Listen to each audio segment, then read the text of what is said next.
You live this life, I walk this road, and you can talk shit. Gambling with my life, but I refuse to go for nonsense. This the life I chose, this all I know, ain't many options. Vow to tell the truth, I make the rules like I'm Fleece Johnson. Hey, what's up? This is Big Lee with Hustler Spirit. What's going on, Fleece? How you doing, big brother? Doing pretty good, man. First, I want to congratulate you. We talked about it on the live of being invited to do an episode with Drewski up in Florida.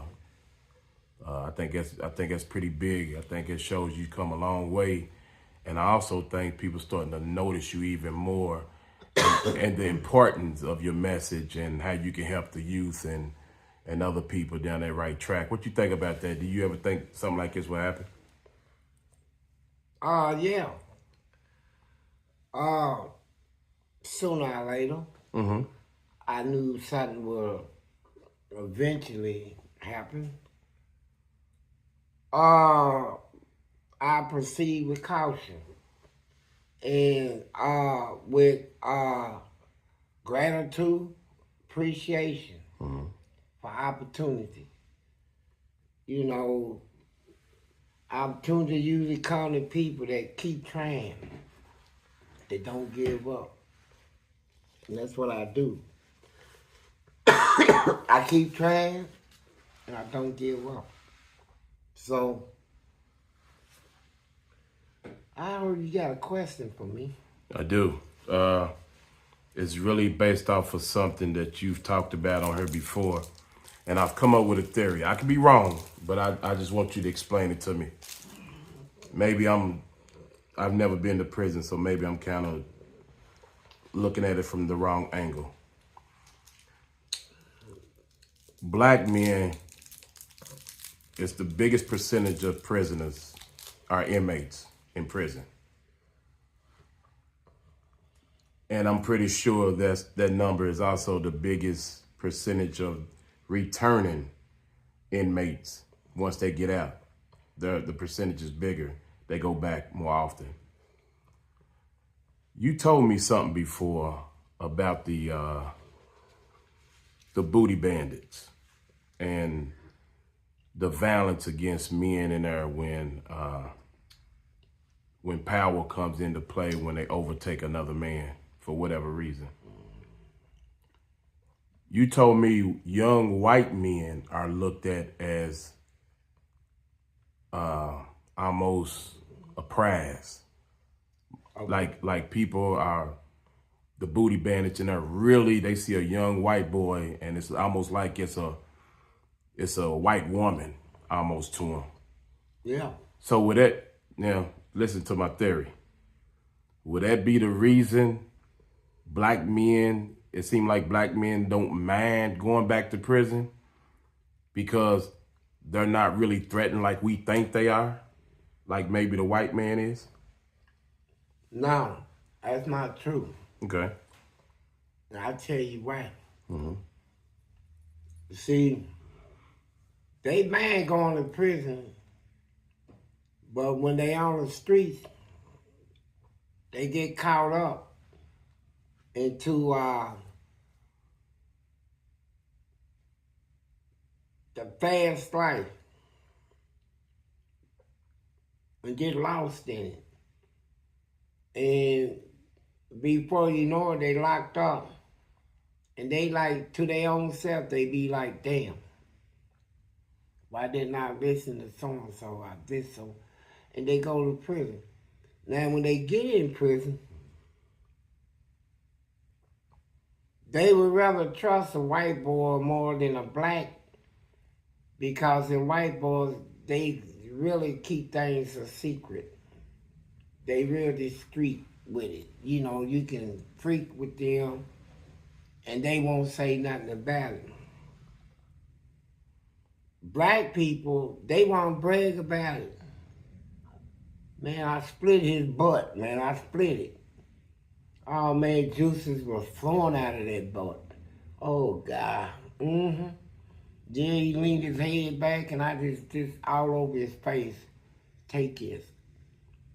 And then they get around. And then when they get in arguments, sisters get in arguments with men in her. Go on somewhere, you nasty sister. You didn't say it when you was giving me some head. Everybody like, whoa, what? And he said, no, I'm getting ready to whoop him. And so what, he whooping? But we know what he said, even though we didn't see it. We know there was truth in it. And so that's how it goes. I mean, so why are men returning to prison at alarming rates? Because they are misinformed.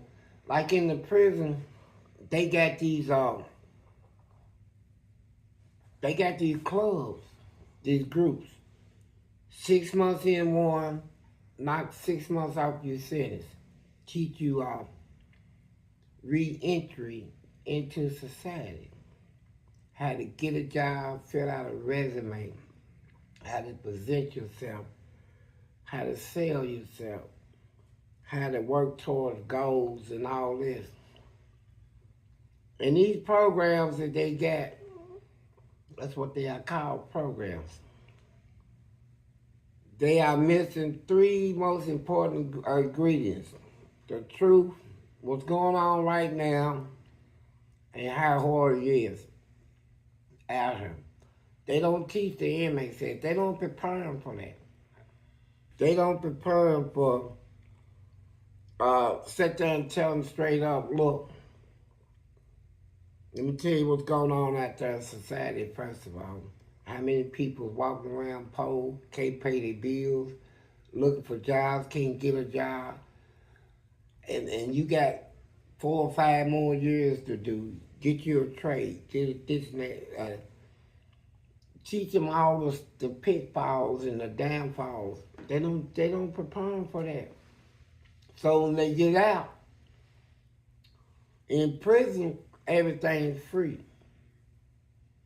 Your cable, your internet, food, your clothes, your soap, toothbrush, your medication.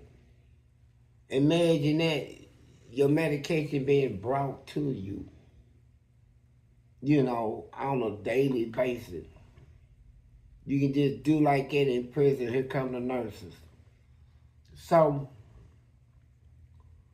when they get out, now they got bills. They got people that tell them, if you want to stay here, you got to share the bills. You got to put in the same work. You got to put in half. You got to get a job. And when they go try to get a job and go through all their temp service stuff and see how difficult it is, and when you do get called out on a job, how the co-workers are, the atmosphere, they can't handle all of that. And they say, forget it. And they go back. You see all their friends riding around in these cars, people that didn't go to prison. That will someday end up, They want to be just like them, take a chance, take a shortcut. Police is waiting on them. I mean, you got police that set back. They go to school to learn how to catch people. They go through training. In a year-long training. Even when they policemen on the street, they still go through training. And when they see somebody, the police are set back, rocking his chair, say, hey, y'all, guess what? Fleece Johnson just got out on the streets. In case y'all don't know who he is, and they'll say all that. And we heard he's riding around in a brand new Bugatti. Bugatti, huh? Yeah, and we all know how much a Bugatti costs. Can somebody tell me where he get that money? And they'll start there. And next thing you know, I won't even know that I'm being investigated. bam, I'm busted. Everything I got, they took. I mean, it's happening, man. And these girls out here, I learned from a lot of inmates when I was locked up why they was coming back. It's a woman. And girls will put pressure on them. And girls with the good bodies, with the booties and hips and stuff. Are they putting pressure on them, or is it just pressures from being a responsible citizen once you get out? Because you didn't have kids, so I can imagine. Well, I can't imagine, but me just putting my brain in somebody else's head. You go to prison for a while, you get out, and now that 2 or 3 year old child is 14, 15 years old, and you hadn't been able to take care of them or provide, you get out, and now everybody's looking at you like, you know, you need to take care of your kids. So is it pressure from that? Yeah, pressure from that too. And especially when you want to take care of your kids, and then you look at your own situation, you ain't even got you an apartment yet. You gonna have to put money into that. And you ain't gonna have money to give your child. Then you're gonna try to figure out, man, I need another job. It's a lot of pressure. Yeah, because now you coming from a situation where you had no freedom to come out here in the free world and work 2 jobs, which is gonna feel, I would think, it would feel like you really don't have a social life still, because now you gotta work 2 jobs and then sleep. That's your whole day. And the main thing is to have backing, like what they call support. If you ain't got the right support out here, people that can keep you positive. You got a lot of people out here who tell you straight up, they don't care if you where you came from, what family member you are to them. They'll tell you straight up, get out. Because you eating up the food, you ain't paying no bills. Get out. Since and then you try to get somebody to take you somewhere to get a job, they come out with, I need gas in my car. You ain't even got gas. When you say, look, man, I'll take care of you when I, get on my feet. Now, I can't do that. I need gas money.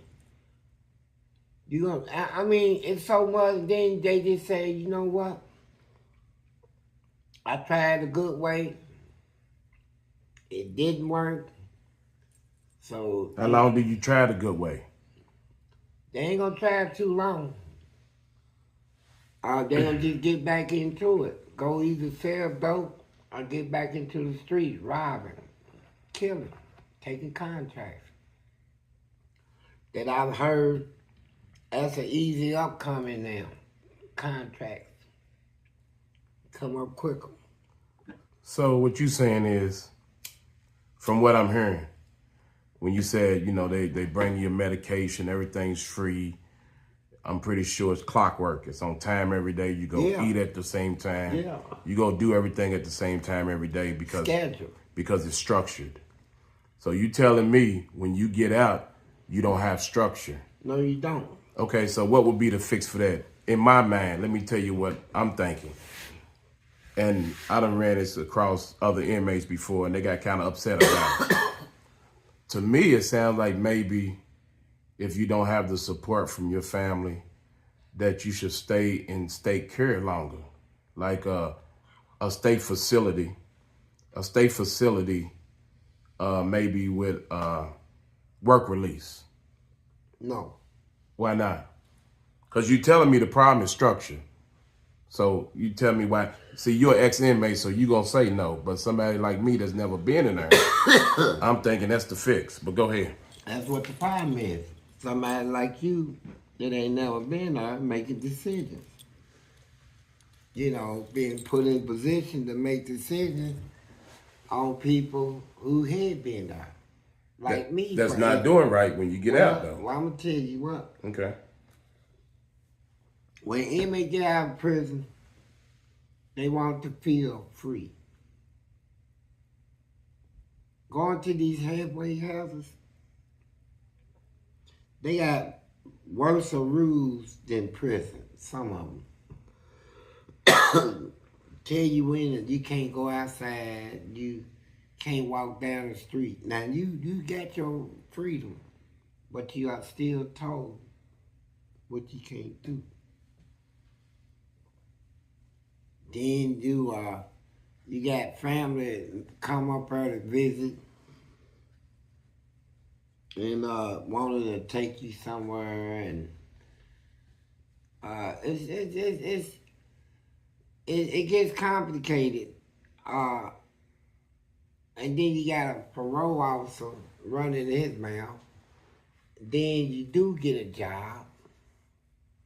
Then you got to pay 25% of your gross to your halfway house. Then you gotta pay your PO. Then you feel like everybody's like they pimping you. Well, I guess you used to paying bills. No, not like that. And you work for that, and you shouldn't even have to pay them people a damn thing. But you pay the halfway out because that's a roof over your head. Yeah, that's why you should pay them. So. And it offers structure. Because what we talking about, you saying that when people get out, they don't have support, they go right back. So why not give them the structure, but give them work release and even some social time, but still give them the structure. And of course you got to pay for it. Because if you out on your own, you got to pay bills. Yeah, but you got to get used to it too if you've been getting something free for 20, 30, 40 years. Yeah, but if you really look at it, imagine I'm paying a halfway house $600 a week. That's what I was paying. In my job, I'm making $26 an hour. They supposed to get more than that. 25% of my gross is more than that. I said, they're going to either take $600, I ain't giving them nothing. That's a lot of money, man. To be... You was paying $2,400 a month? Yeah. That's excessive. I will say it. Yeah, it is, very. But I paid it, and they wasn't happy. But here's the thing. They got... branches out here that will try to cause you to fail. This support system that you talk about, they can have one built, but it's like it's for who they want it to be for. It ain't for everybody. It's for who they select it to benefit. You know, and I done seen it, man. I done seen discrimination and all that stuff. Mm. You know, so some people just go back to they feel like, man, my life was better. In a cage. My life was better when I was in the streets. Even though it led to me going to a cage, I'm gonna be a little more careful this time. And try the same thing? Yeah, and still go back. But they don't want to give up. They know what life is like when you try to go right. They know how mean people is. They know how hard it is to get an opportunity. And the sacrifices and it's like torment. You know, when you say to yourself, I'm done, man. I'm not going to steal. I ain't going to sell drugs. I ain't going to do nothing wrong. I'm going to do everything right by the book. When you go that route, boy, it's tough. It's tough for a while. It's tough for a while. It is. Well, I will say that that most black men, and where we from, do something illegal or something that can send them to jail along the way of from teenager to an adult. I will say it, so I'm not saying anybody is better. But once you've been and you get out, struggling shouldn't be what's sending you back mentally. It should be out here in the free world, you gotta keep doing what you gotta do. Going back shouldn't even be an option after you done did that type of time and you done gave up your freedom away from your friends, family, and just the freedom of life. I tell you what, there was a song that the rapper Boosie put out, and he made a statement in that about he would rather be broke out here than in the penitentiary. And be rich. Yeah. Mm-hmm. I agree. And so there's a lot of people took that statement to heart, man. And a lot of people bring it up in the hood when I run into them. People that I knew at one time was ballers. You know, now they walk around bumming and stuff. And they done came out of prison. They like, man, I'm not going back, man. You know, Boosie this, Boosie that. I said, all right, stay strong. Shouldn't that be how it is?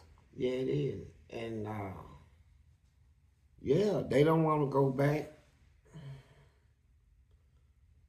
But when you... Or you go with a but what? Because there shouldn't be no but. Once you put a but in there, once you put an option of going back in there, then you kind of lose yourself and you accept what comes with it. That shouldn't even be an option of going back. Well, people learn. The most important thing I think in life to learn is learn who you are. Mm-hmm. Learn who you are. I mean, when I say who you are, I don't mean who people want you to be. I ain't saying like you go to the training in the military and you stand up and say, I'm a Marine, I'm a Navy man, I'm an Army man. Now I'm saying know who you are. When I'm saying that, I mean, are you of the good seed or the bad seed? There's two seeds in this world, man. Which one are you? You know, the good or the bad, right? And it's not permanent though. It don't have to be. Now, what I'm saying is when you learn who you are, like for instance, you got serial killers that they never caught. People, these are the serial killers that was committed to being who they were. They were the type that embraced, this is me. This is what I was born to do. This is the only life I will ever know is this life, doing this. And them type that you don't catch. You got a lot of people out there killing, and really,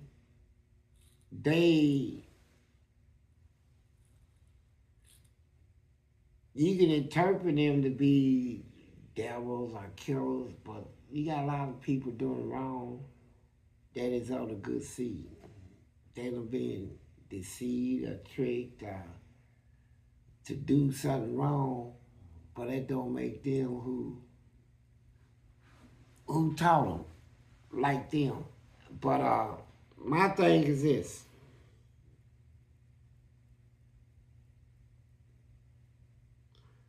You got to learn who you are. You know. When you got out of prison, when you first got out, why was crime even on your mind? When I I stand by this. I'll tell you why. After doing 41 years, why was crime on your mind? I'll tell you what I did do.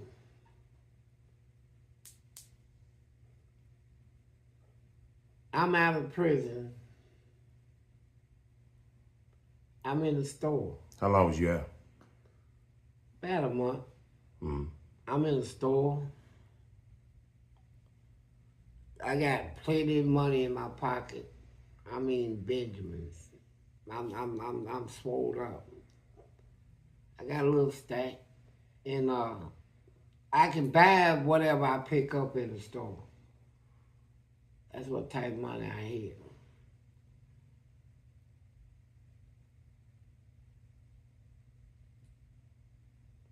And I picked up something and put it in my pocket. And I walked out. Why? Okay, just let me finish talking.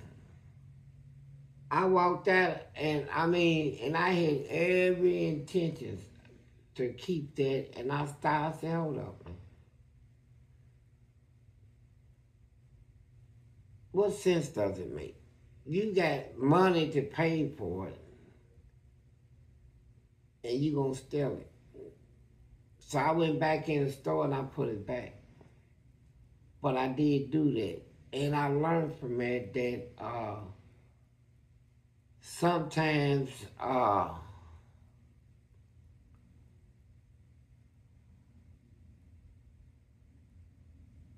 it stays in you if you allowed to. You know that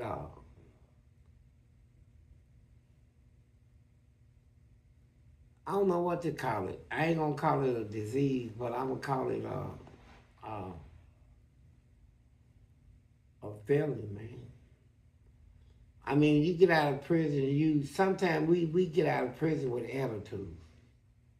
Just mad at everybody. We mad. I mean, we put ourselves in there, but we ain't looking at that. We looking at people left us for dead. Nobody wanted to send money, and Nobody owed you that. Yeah, well, we feel they did.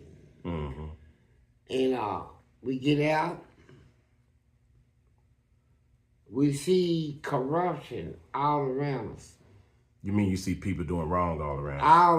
People doing all wrong all around us. And all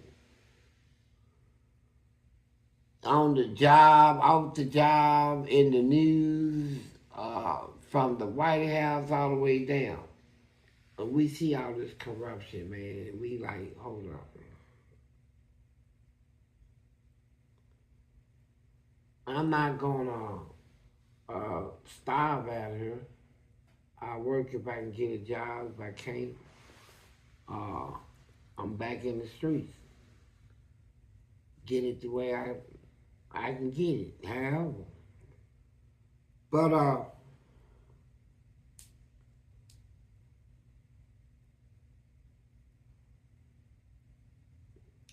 when I think about it, I do what I call social economics. It's something that's a title I gave it. It didn't come out of a book or nothing. I call it social economics.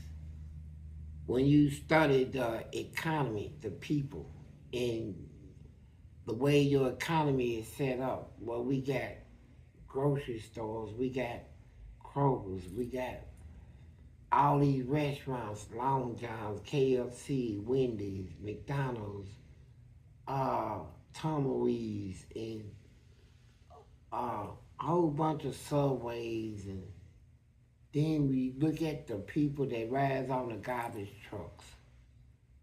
You got people passing out your mail,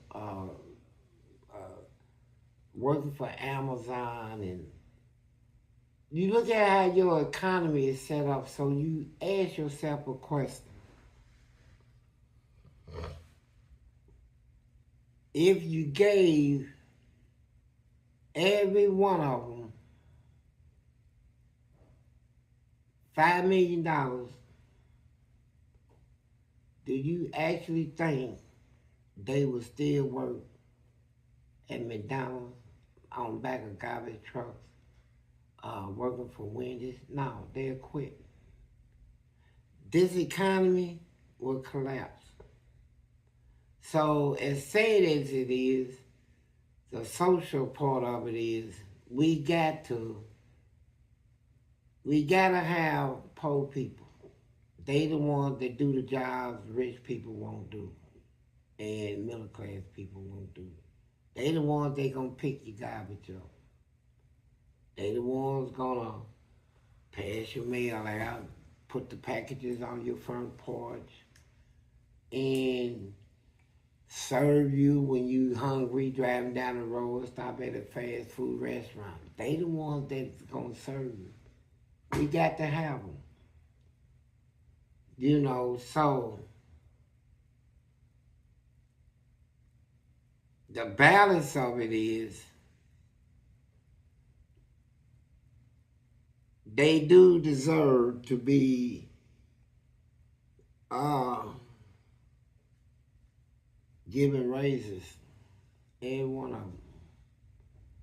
You know, keep them there, but you got to know the social economics of things. I learned all that from penitentiary. Okay, I wanna know the math, the frame of mind. You did 41 years, you out a month with a pocket full of money. You walk in a store, pick up a pack of gum or whatever it is, put it in your pocket. Walk out, which means you already stole it. You done already went out the door. And every intention. The simple fact that you could have been locked up for a stick of gum with $1,000 in your pocket or more, whatever you got in your pocket, money period in your pocket to pay for it. What's that mindset? What tells you I can pick this up and walk out of here and take a chance of going back to prison after I just did 41 years? What is what? What tells you I can take a chance of stealing this stick of gum, walking out of here with a pocket full of money, with money to pay for it, and even take that chance of going back to jail? What's the mental? What's going through your mind when you do that?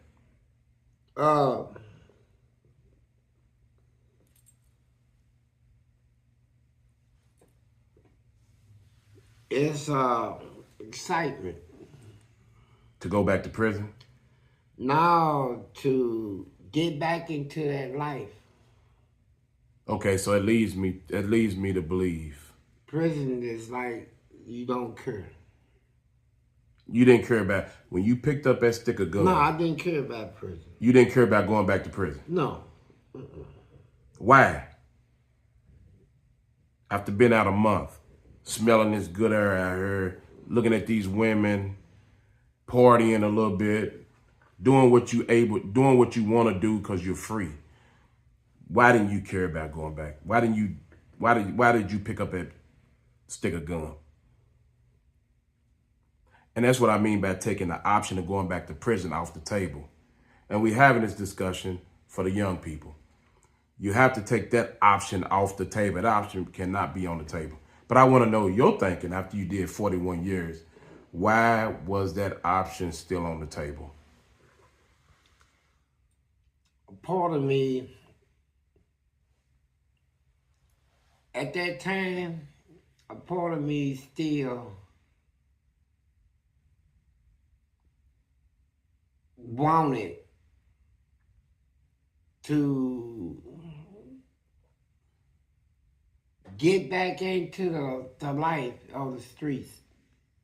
You know, where I don't care, where I can just do what I want. Don't care about no consequences. So you wanted to go back to prison? Not wanted to go back to prison, but wanted to live as I wanted to live. Okay, with the option of prison on the table. Yeah, not caring about it. So you wanted to go back to prison? No, I wanted to go back. I didn't care. If you went back? I didn't, look, You don't want to go back, but you don't have it in your heart at the moment. See, that's what takes the joy away from it, is for you to anybody that's in the crime don't want to look like they cowards, afraid of doing whatever the code of the street is, right? But isn't it like having sex with a woman without a condom but not wanting kids? Because it's a good possibility you're going to get her pregnant if you don't wear condoms. Right. I'm not disputing on it. I'm telling you the mindset. Now, what the consequences of what it leads to, it always do. You know, you got a whole prison system that'll tell you the same thing. I had a plan. Look where you at. So much for your plan. So your mindset is not that you want to go to prison. Your mindset is you're going to take a gamble. That means you want to go. Nah, you're going to gamble. You don't want to go, but you're going to take the risk. I'm going to get my money this way. I know if I get caught, what I'm facing. So you don't care if you go. Huh? So you don't care if you go. Because if you know it's a chance. Nah, you care, but it's like,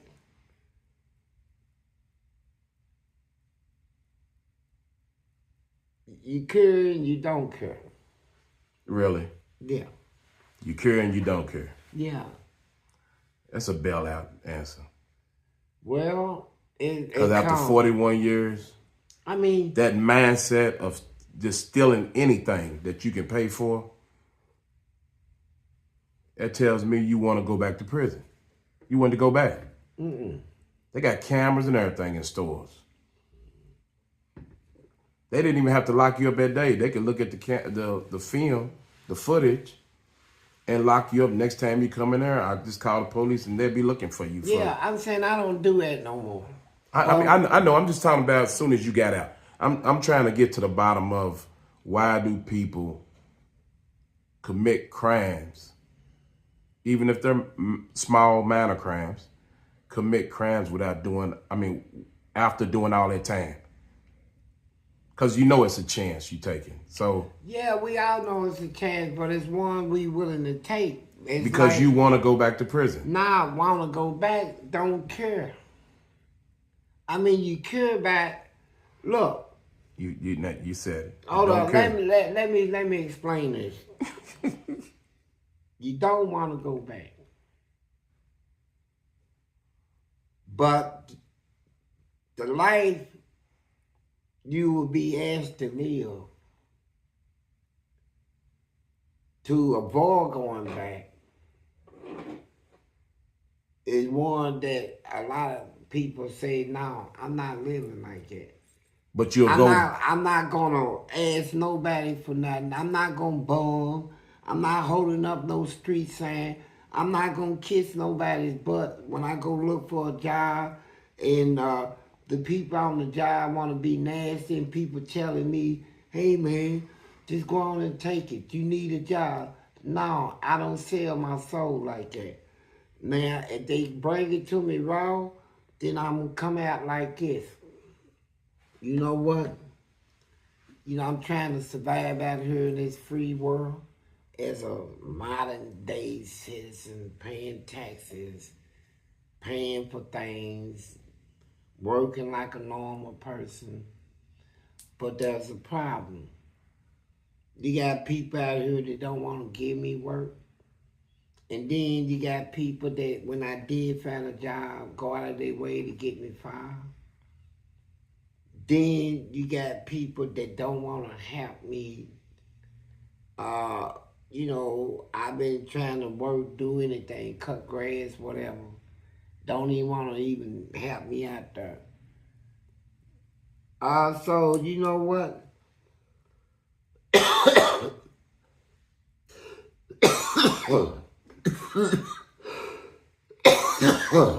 Told you leave the cigarettes alone. I need some water. No, but what the thing is this. It ain't the cigarette. You still gonna cough even if you get one? No. Okay, listen. The point of it is, you realize that, you know what? That's why I tell people all the time. You got homeless people out here. You better be thankful when somebody asks you, hey, can you spare some change? I'll be like, oh, Lord Jesus, thank you. Thank you. They say, can you spare some change? Yeah. They don't have to ask. They can bust you in your head. They can snatch you. They can knock you down, rob you, stab you, kill you.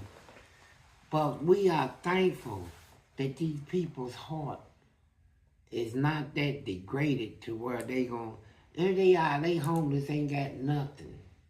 But they rather is. Now you got certain inmates that come out of prison. They like, look, man, it's just how far I go with it. I work a job, I do this, I do that. One thing I ain't gonna do, I'm not gonna walk the streets and bum, hey man, can I get $1 for nobody? I'm not going to hold up a sign, I'm homeless, I poor. So what you gonna do? I'm gonna get it any way I can get it. Okay, I'm glad you said that. So now you making my point for me, because you said you're not gonna listen to nobody talk down to you on the job and all this other stuff, bum for money or whatever. But you'll go to prison where they talk to you like a dog, they treat you like a dog. You gotta ask them everything before you do it. They feed you what they wanna feed you. You accept all of that without freedom. Then you, like you told me, you don't even get good sleep. You gotta worry, you gotta look, you gotta keep your eye on everybody in there. It's dangerous, anything can happen. All of that comes into play, and you rather select that in a cage where they telling you what time you gotta go to bed.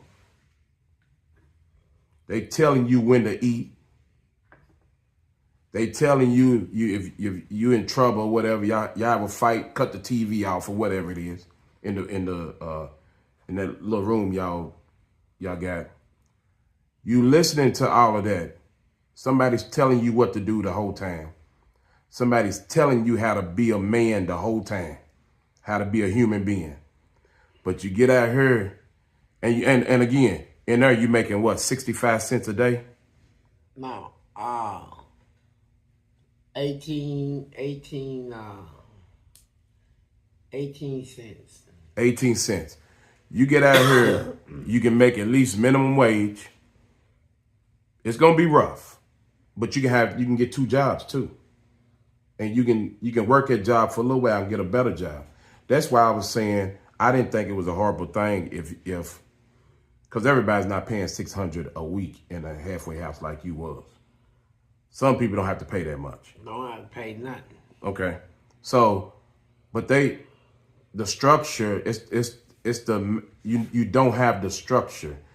The state out of the city should have enough funds to give you structures till it's time to release you back to society. There's really no need in putting you back out here and you're not used to paying bills, working, and you don't have a structure, and you don't have structure in your life or support. Well, they know all that, and they been on it. And because they want you back in there. Yeah. But you have to do something to go back. Well, yeah. It's a business now. Prison systems is now turning into business. They make so much money off of inmates. Inmates is working slave labor in prison. They making slave labor, making all kinds of, like the orange jumpsuits. Eddyville prison makes them. and they sell them to all these different states who buys them for their jails and all that money that they make. Then LaGrange makes license plates for the vehicles. Inmates make up to they can make up to $120 a month. But they okay with working for that and then get out here and don't even want to work. It's some that looks for jobs, but then it's some that don't want to work. Yeah. So you'll work for 18 cents a day, $120 a month in prison. Because guess what? They tell you to, that's the way you take care of yourself in there or whatever. But out here, you make more than that, but you get mad when somebody tell you what to do. Let me break it down some more. All right. I got something in my throat.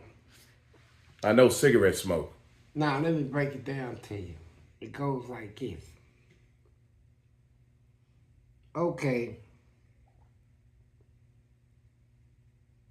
In prison, you making $35 a month. Kitchen job. It's a good job, they say. Okay, and y'all wondering, that ain't no money. All right, look at it like this. Your 3 meals is free. That's already covered. You ain't got no bills.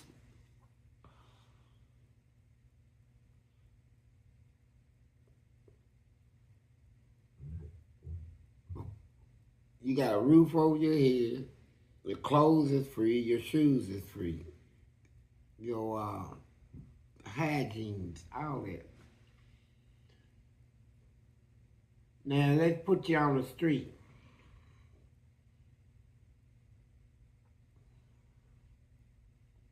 You got a job.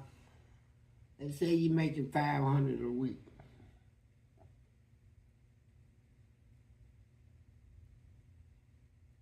Okay.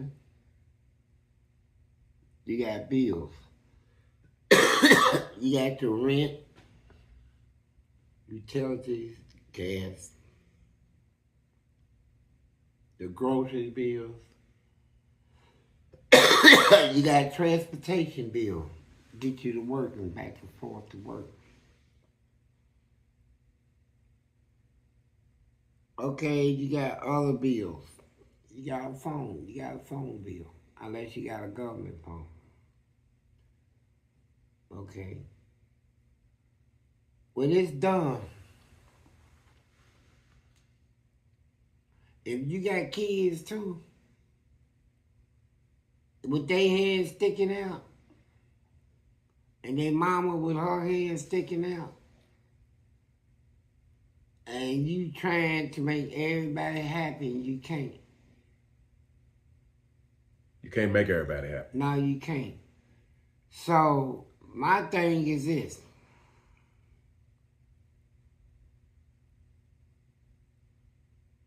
I expect a society I'm released back into to be more welcoming to me than I mean, it don't make sense. Why? Why do society don't owe you nothing after that? Now I don't owe them nothing either. That's the point I've been trying to make. That's the thinking. Here's the point. Let me take it back. I'm gonna keep it biblical. Here we go. We all owe each other. The Bible says love. It's a commandment. Jesus said, owe no man anything except to love one another. That's something that we are indebted. We owe each other that. When somebody says, you don't owe me nothing, I don't owe you nothing. Yeah, you do. Yeah, you do. Love. That's in the Bible. You owe me the love that I need. You owe me that. whether it's coming in the form of show me some love, help me on my feet, you need to show me some love, man. Give me a sandwich. You know, can I take a shower? You know. It'd be nice if you get that, but I wouldn't live my life expecting that. Yeah, you should though. No. Yeah, no. I do. Human beings also disappoint. Yeah, so, they do. So I'm not basing my life on a human being. I'm not doing that. Yeah, no. They gonna disappoint. Yeah. You knock on somebody's door, they gonna either shoot you or call the police. But let's back up a little bit, because you say you're making $500 a week. You named off these bills, named off your kids, your kid's mother. I get that. You're right. That means I have to get a second job. That's my thinking. Yeah. Okay. Good luck. I have to get a second job. Okay. Good luck. It ain't just that easy. Well, I know a lot of people that got them. And well, yeah. But I'm telling you this though. What works for one don't work for the other. That's right. And you got one person can know how, it was just in the right time at the right place. And it just so happened you got a job where some people can walk out of their business, across the street, and go into another. Mm-hmm. Within that company, work 2 jobs. But when you talking about... You got smoking another cigarette? All that coughing you doing? When you talking about working a job, leaving the west end of the city, then going all the way to the east end to another job, you got in the transportation and all that. Mm-hmm. If you catching buses, that's gonna be a hassle. These buses, man, they don't usually come on time and make you late for your job, make you late for this and that. A lot of people got fired for that. I mean, it's so much you go through, and then soon you get back, you lay down in the bed, you gotta wake straight back up in like 4 hours. Mm-hmm. And go back at it. And here's the point.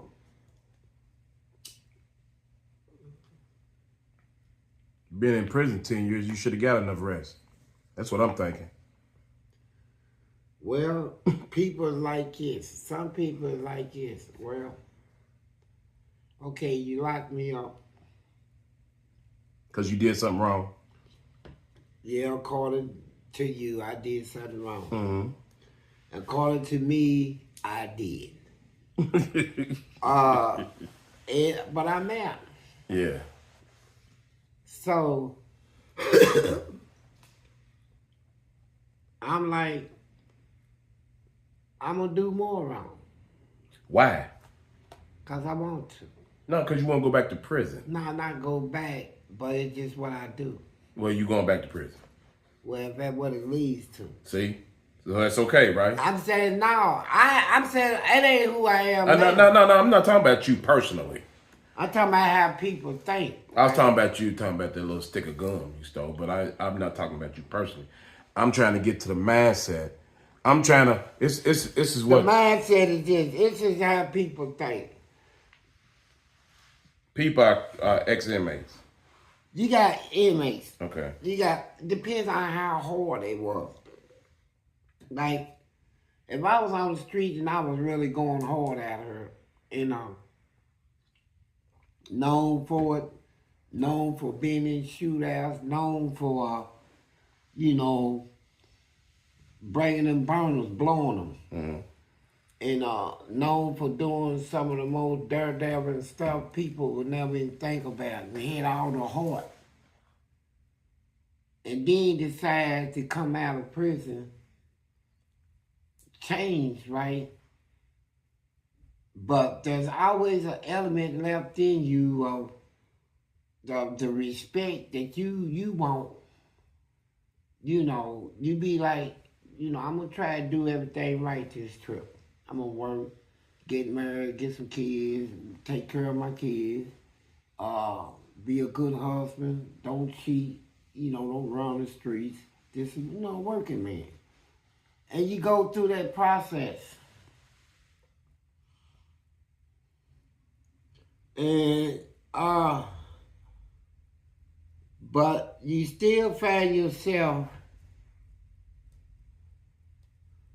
not fully changed. Like you can have your kids with you in a shopping mall and be right there at the counter and know that the lady didn't see the bargain. She done bagged up everything, that the bargain was in the basket and she didn't notice. Mm-hmm. And when you set the stuff down, you set it down, just put the bargain in the bag, even though you know you can pay for it. Why? Was you a thief? No. Why then? Because you can't. You a thief. And so people just do stuff. But I seen a lot of times where I've been honest at her. I seen times where I would tell them, hey, you didn't get this right here. That's what you're supposed to do. And you didn't get this and that. And that's what I do. And but I'm saying that you got some people on the mindset where if they not fully changed to that degree, so I'm like this. I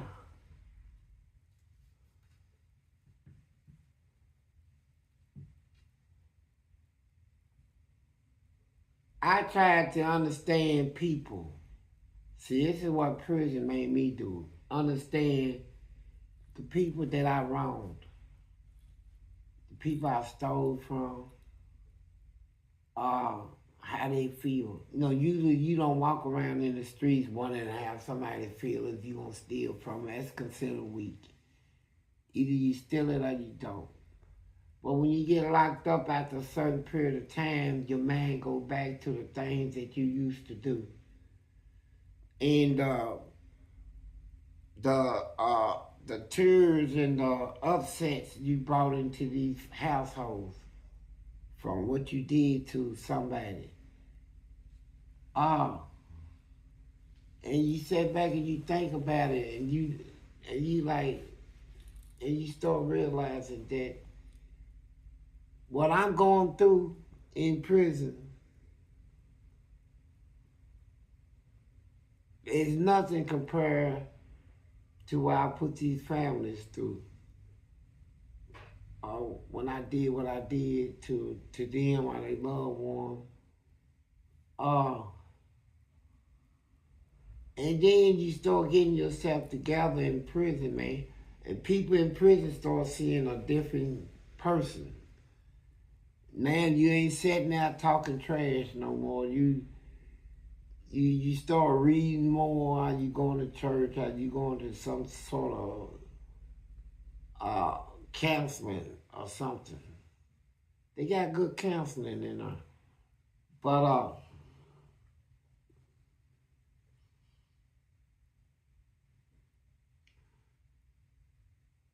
when I got out, it was already in my heart that I'm done, man.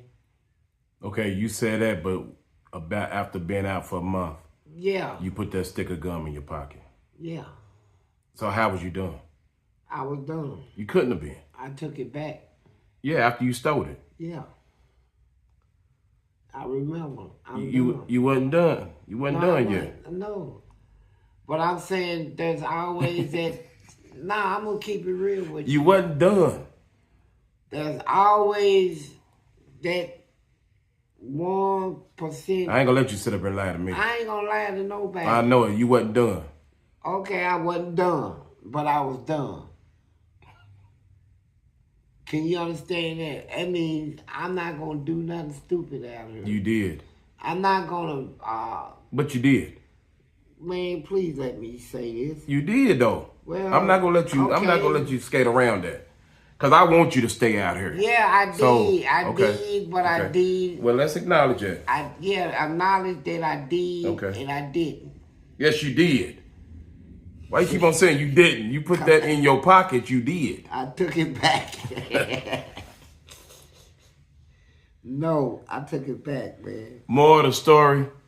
Please. Everybody.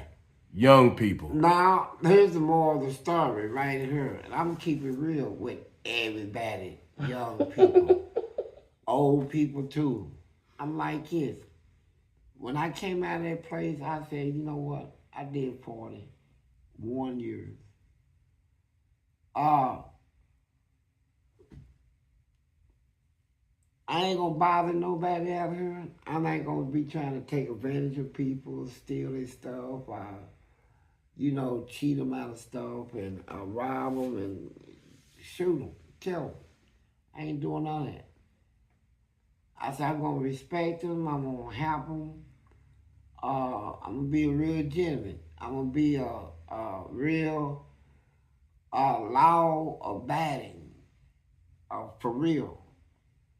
I said, I'm gonna try this.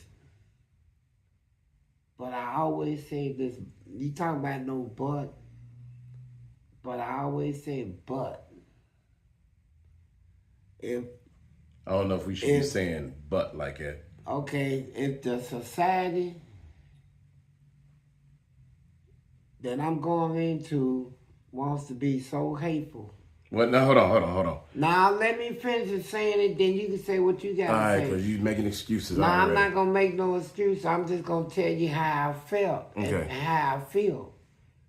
If this society out here is so nasty and hateful, where it don't want to forgive me, or give me a second chance, another opportunity to do good out here, to make a difference in a lot of people's lives and stuff. If they want to cut off all my avenues of surviving out here and doing good, and put me up on an attack, then you know what? My response is going to be this. Let's do it. I'm back. That's your response? That'd be my response. I'm back. Like I said, young people, take the option of jail and prison off the table. I'm back. You shouldn't even be thinking like that. Take that off the table. Think about how you can fix your problem legally and respectfully. Legally and live your life that way. And if you can't, work 2 jobs if you got to. And if you can't, you can. There's no if you can't. If you can't say if you can't, yes, because you putting prison on the table. I've been through it. You have to think it's not an option. You have to get it right. I couldn't get it. I got thrown out of a church. What about that? You still can't say can't. You know what? You can do it. You can stay free. There's nothing out here worse than being in prison. There's nothing out here worse than that. I got a message for somebody. If you're not gonna tell them right, then no, listen. Please let me talk. You've been talking for an hour. Excuses after excuses, and stealing gun with a pocket full of money. I know things. I know certain people.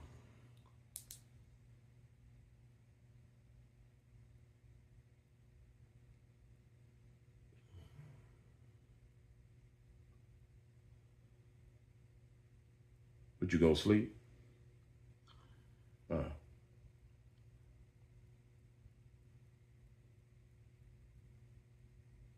Now I'm going through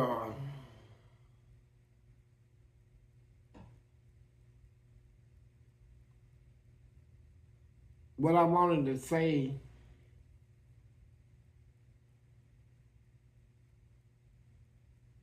is something that is really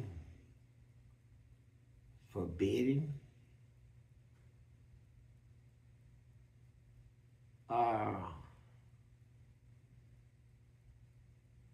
I'm gonna just say it like that, classified. But we're gonna move on to something else. I'll tell you about it later. Yeah. Hey, thank you for joining us today. Big up to Fleece and his adventure that he's going on this weekend to film with Drewski. I think it's a big thing. And I want to say something to the women out there. Hey,